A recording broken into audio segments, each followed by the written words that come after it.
당신이 몰랐던 이야기. 오늘은 예언자 노스트라다무스에 대한 이야기입니다. 이번 영상은 EBS 화제 프로그램 인물 사담회에서 출간한 안다고 생각했던 역사적 인물의 몰랐던 이야기를 파헤치는 책 인물 사담회 아는 사람 모르는 이야기와 함께 했습니다. 20세기 말 세계적으로 종말론이 퍼졌습니다. 종교단체부터 시작해 1999년 경제붕괴와 자연재해, 외계인의 침공설까지 나돌았죠. 실제로 사람들은 식량과 생필품을 사재기했고 일부는 벙커까지 만들었습니다. Y2K 버그, 밀레니엄 버그라 불리는 컴퓨터 바이러스에 대한 이야기도 있었죠. 2000년이 되었을 때 컴퓨터 시스템이 2000년이 아닌 1900년이라고 인식해 오류가 나면서 핵무기가 잘못 발사되거나 은행 계좌의 잔고가 사라지고 병원 시스템과 교통신호 시스템이 붕괴할 수도 있다는 소문이었습니다. 지금 우리는 잘 살아있기에 세상은 멸망하지 않았기에 웃긴 소리로 들릴 수 있으나 당시는 많은 사람들이 불안에 떨었죠. 이 시기 노스트라다무스도 유명해졌습니다. 종말론의 중심에는 노스트라다무스의 예언이 있었거든요. 1999 7번째 달 하늘에서 공포의 대왕이 내려온다. 앙골모아의 대왕을 부활시키리라. 그 전으로 화성이 행복하게 지배하리라. 이 시가 세계의 종말을 예고했다고 믿은 사람들은 시의 첫 줄에 있는 1999 7번째 달을 1999년 7월로 해석했습니다. 하늘에서 공포의 대왕이 내려온다는 구절을 매우 강력하고 무서운 인물이 하늘에서 내려오는 것으로 해석하고 이를 세계적 재난이나 큰 변화의 상징으로 봤죠. 앙골모아의 대왕을 부활시키리라 해서 앙골모아는 고대 프랑스의 지역이나 특정 역사적 인물을 지칭하며 과거 중요인물이나 힘이 다시 나타날 것임을 암시한다고 해석했습니다. 그 전으로 화성이 행복하게 지배하리라 해서 화성은 신화에 나오는 전쟁과 관련된 신을 의미한다고 생각했죠. 1999년이 훨씬 지난 지금 오히려 일론 머스크가 떠오르는 말입니다. 1999년 종말론이 국내에 확산된 데 일조한 사람은 일본에서 노스트라다무스를 연구한 일본의 기자이자 작가인 고도 벤입니다. 1970년대부터 노스트라다무스의 다양한 예언에 관해 발표했는데 그에 져서 노스트라다무스의 최후 대예언에는 노스트라다무스가 3차 세계대전, 지각변동, 소행성 충돌과 같은 사건들을 예언했다고 주장하고 있죠. 고도벤의 예언 해석집은 1970에서 1980년대 일본에서 엄청난 인기를 끌었고 더불어 한국에서도 번역서가 상당히 많이 팔렸습니다. 우리나라 사람들이 유독 노스트라다무스의 예언에 주목했던 건 1990년대 혼란했던 사회상과도 연관됩니다. 세계 멸망의 징조라 하면 보통 혼란스러운 사회, 갑작스러운 변화 같은 게 일어난다고 하죠. 한국은 1994년 성수대교 붕괴 사고, 1995년 삼풍백화점 붕괴 사고, 1997년 IMF까지 겪으며 사회가 혼란스러웠습니다. 말 그대로 혼돈의 세기 말이었죠. 그런데 왜 하필 노스트라다무스의 예언을 사람들은 믿은 걸까요? 수많은 예언가가 있고 지금도 있고 과거에도 있었는데 말이죠. 노스트라다무스는 실제로 예언을 했습니다. 진짜로 맞추었다는 것은 아니고 예언집이 존재하죠. 백시선 센츄리스라는 이름의 책입니다. 백시선은 100편의 시를 하나의 묶음으로 9개 묶음과 추가 42편을 포함해 942편의 시를 수록하고 있죠. 이 시가 예언인 셈입니다. 백시선은 출판 직후부터 엄청난 관심을 끌었죠. 1555년 초판에 발행한 다음해에는 이탈리아어 번역본이, 1559년에는 영어 번역본이 출간되었습니다. 노스트라다무스가 예언자로 유명해진 것도 이 책 덕분이죠. 앞에서 언급했던 1999년 멸망설 말고도 유명한 예언들이 몇 개 있습니다. 5와 40도에서 하늘이 타리라. 불은 거대한 새 도시로 다가가고 그 즉시 거대한 화염들이 산발적으로 솟구치리라. 노르망의 증거를 요구하려 할 때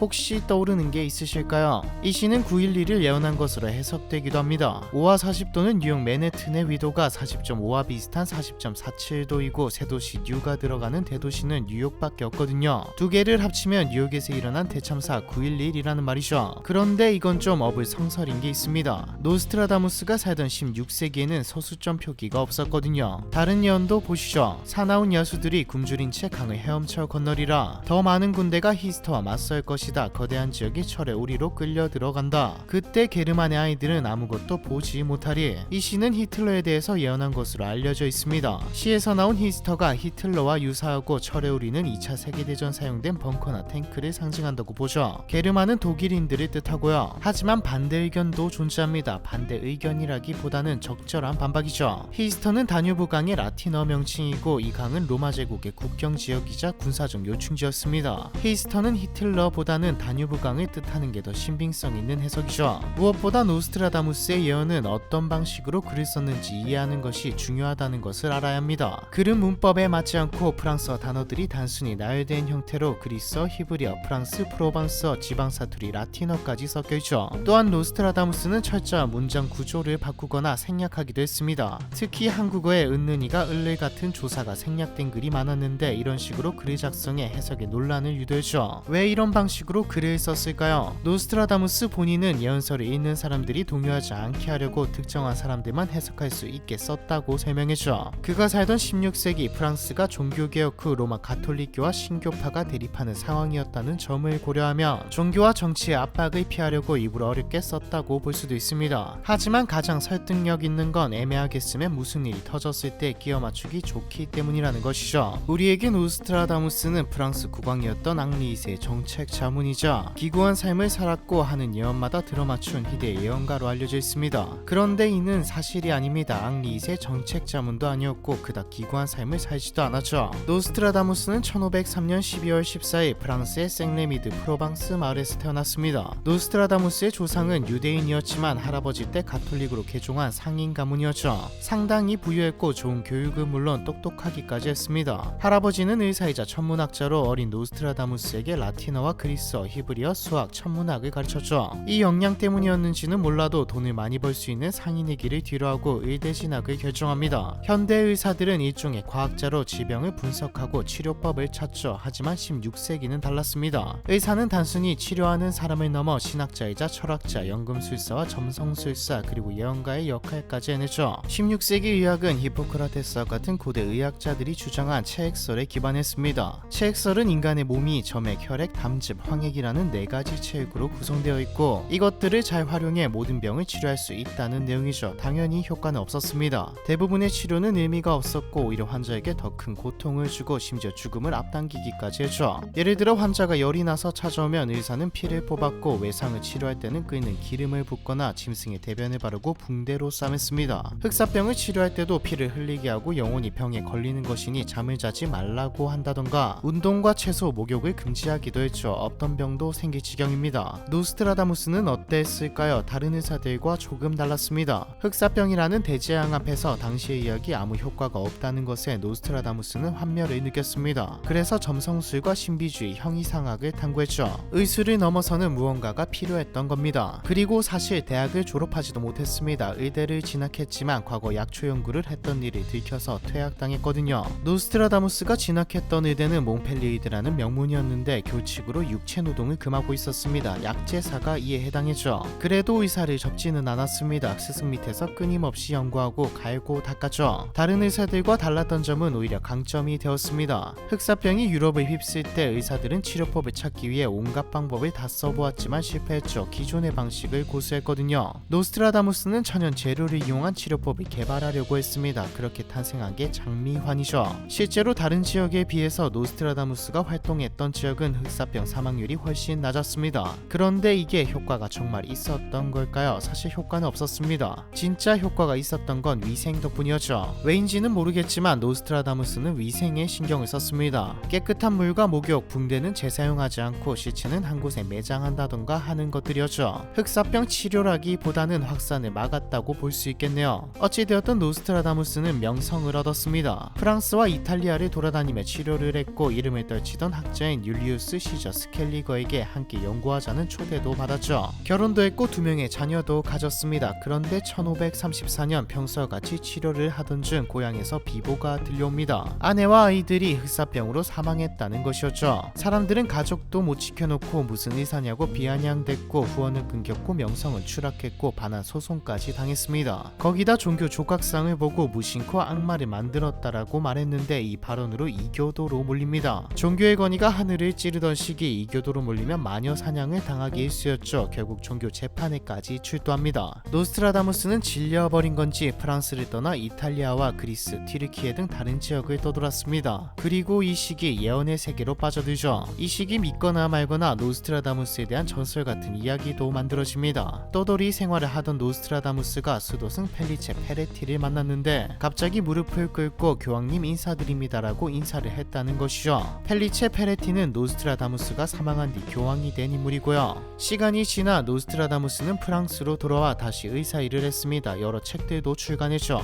이때 낸 책들은 예언서가 아니라 사탕, 잼 만드는 법 이런 책들이었습니다. 그러다 어느 순간 갑자기 의학에서 아예 벗어나 점성술과 신비주의에 대해 글을 쓰기 시작하죠. 1550년에는 처음으로 점성술 정보와 그의 예측을 담은 영감을 작성하여 인기를 얻었고, 이를 계기로 그의 이름이 프랑스 전역에 퍼지기 시작했습니다. 즉 돈이 되었다는 말이죠. 그리고 1555년 앞에서 나왔던 백시선을 출간합니다. 책은 유명세를 탔고 궁정까지 전해지죠. 특히 메디치 가문 출신으로 프랑스 왕비가 된 카트린 메디치의 공이 컸습니다. 카트린은 앙리 2세와 결혼했는데 사실 앙리 2세가 사랑하는 사람은 따로 있던 상황이었습니다. 때문에 외국인 신분에다 보살핌도 받지 못해 카트린은 왕비였음에도 조롱과 멸시를 당했죠. 이때 카트린이 관심을 보인 게 노스트라다무스의 예언서였습니다. 카트린은 노스트라다무스를 불러 조언을 받았는데 이 조언의 내용이 젊은 사자가 늙은 사자를 이겨낼 것이네, 그것도 홀로 싸우는 경연장에서 황금색 철장 속에 눈을 꿰찌를 것이고 한 번에 두 군데 상처로 참혹하게 죽는다네라는 내용이었죠. 실제로 얼마 뒤 앙리 2세는 마상창 시합 중 사망합니다. 마상은 말을 탄 기병 2명이 창을 들고 대결하는 시합인데 상대 기사의 창이 앙리 2세의 투구를 뚫고 눈을 찔러 사망에 이르게 한 것이죠. 카트린은 심상치 않다고 생각해 노스트라다무스를 불러 자신의 아들 3명에 대한 조언을 구했습니다. 노스트라다무스는 세 아들이 모두 왕이 될 것이라 예언했죠. 예언은 적중했습니다. 실제로 세 아들은 이른 나이에 죽게 되면서 차례대로 전부 왕위에 올랐거든요. 예언이 다 적중하면서 사람들은 큰 사건이 터질 때마다 예언서를 뒤져보았습니다. 몇백 개의 시에서 끼어 맞출 만한 것들은 언제나 있었죠. 이후 노스트라다무스는 카트린의 총애를 받아 풍족한 노후를 보내며 살았습니다. 1566년 7월 2일 63세의 나이로 세상을 떠났죠. 노스트라다무스가 남긴 마지막 예언은 자신의 죽음이었습니다. 죽기 하루 전 갑작스럽게 나는 다시는 살아있는 내 모습을 볼 수 없을 것이다 라는 이야기를 했죠. 그의 말대로 그는 다음날 아침 침대 옆 벤치에서 숨진 채 발견되었고요. 우리로 치자면 좀 용한 부분이 있기는 하지만 소문과는 많이 다른 삶을 살았죠. 앞서 말했던 예언서도 해석하기에 따라 충분히 다 끼워 맞출 수 있습니다. 애매하게 써져 있으니까요. 그런데 아주 오래전부터 수많은 예언가가 활동했을 텐데 약 500년이 지난 지금 왜 노스트라다무스만 회자되고 있을까요? 근본적인 이유는 예언을 믿는 사람들이 있습니다. 새로운 세기를 앞두고 많은 사람이 종말론을 믿었듯 우리는 불안한 마음이 들 때면 무언가에 의지하고 싶어하죠. 노스트라다무스는 미래에 대한 인간의 불안이 가득한 시대에 운명과 미지에 대한 보편적인 관심을 반영하여 예언서를 썼습니다. 신비주의에 대한 탐구가 활발했던 르네상스 시대에 살았던 노스트라다무스의 시는 당시 시대적 불안을 반영했고, 많은 사람이 불확실한 시기에 안정감을 얻기 위해 그의 모호하면서도 해석 가능한 예언을 찾았던 게 아니었을까라는 생각이 드네요. 즉 보편적이고 적용 가능한 예언을 했기에 주목받은 것이죠. 처음에 말했듯 이번 영상은 안다고 생각했던 역사적 인물의 몰랐던 이야기를 파헤치는 책 인물사담에 아는 사람 모르는 이야기와 함께 했습니다. 유튜브에서 큰 화제를 모았던 인물사담회가 책으로 출간된 것인데, 이번 영상도 제가 조금 더하거나 뺀 부분은 있지만 책의 주제이자 내용이죠. 노스트라다무스 이외에도 고르바초프, 테슬라, 프리다 칼로, 제갈량 등 많은 인물의 이야기가 담겨 있습니다. 읽어봤는데 상당히 재밌네요. 저희 채널을 보시는 분들이라면 이 책도 좋아하실 거라 생각합니다. 댓글에 서점 링크를 걸어둘 테니 관심 있으신 분들은 한번 보시는 게 어떨까요? 인물사담회와 함께한 노스트라다무스 이야기, 이번 편은 여기까지입니다.